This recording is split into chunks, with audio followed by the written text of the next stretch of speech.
Hello everyone, and welcome to another episode of the 100-Day Sketchbook Challenge. And in today's episode, we're going to be talking about sketchbooks, actually. So stick with us so you can find out the importance of sketchbooks. Now, we are doing the daily sketches so that you guys can get faster and stronger and better at being an artist. It is helping me, so I'm assuming it's going to help you if you are actually doing it. But here's the thing that I really want to talk about today, because it is something that I fight about a lot of people with, and that is the idea of a sketchbook. So a lot of people will say, hey, look at my sketchbook, right? And the sketchbook is just immaculate. It is beautiful.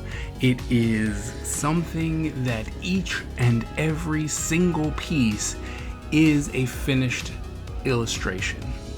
Not saying that you couldn't go any further with it, but in the end, it is just illustration after illustration after illustration, right? That is not a sketchbook. That is an art book, okay?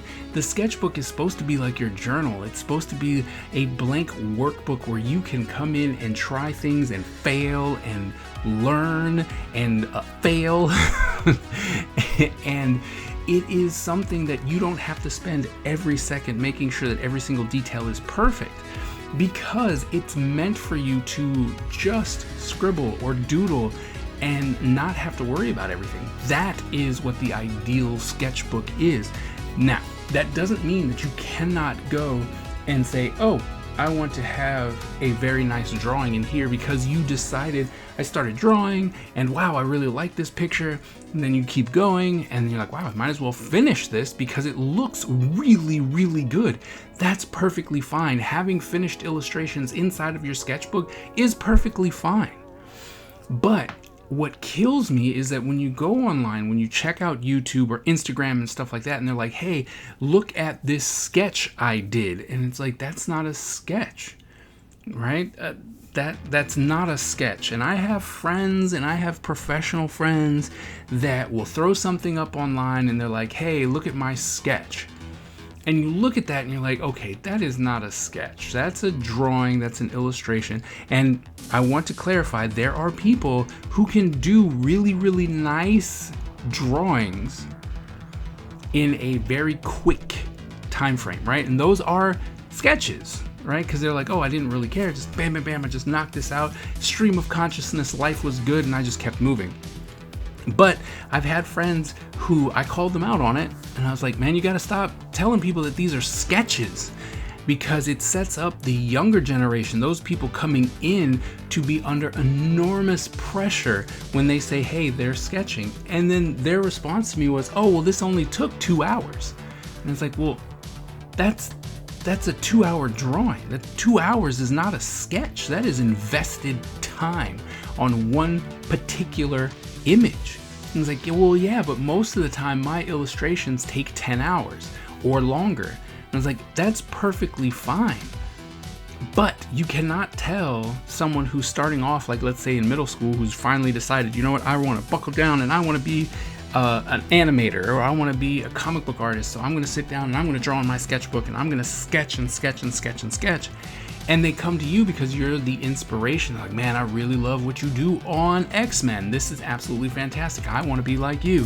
And then they look and they see that what you are calling a sketch is something that is finished. And so now, instead of using their sketchbook in order to help them train and learn and become better so that they can put out those very nice illustrations, they're thinking, oh, I have to finish this one piece right here, right now, full, like the whole gusto. It's got to be inked, it's got to be colored, it's got to have effects, it's got to be amazing.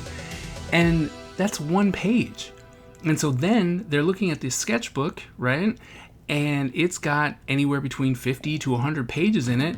And it's I'm never, ever going to finish this. Never, ever. And if you are an artist and you're looking and you're like, man, it took me forever to finish one sketchbook, that's disheartening, right? And then you might start a new one. You're like, oh, I found something else. It's nice and shiny. And you move on to another one. And that's not the way it's supposed to be. The sketchbook, like I said, it's supposed to be something that's going to be fast. It's where you learn. It's where you make mistakes. It's where you can draw stuff and go, wow, that hand looks awful.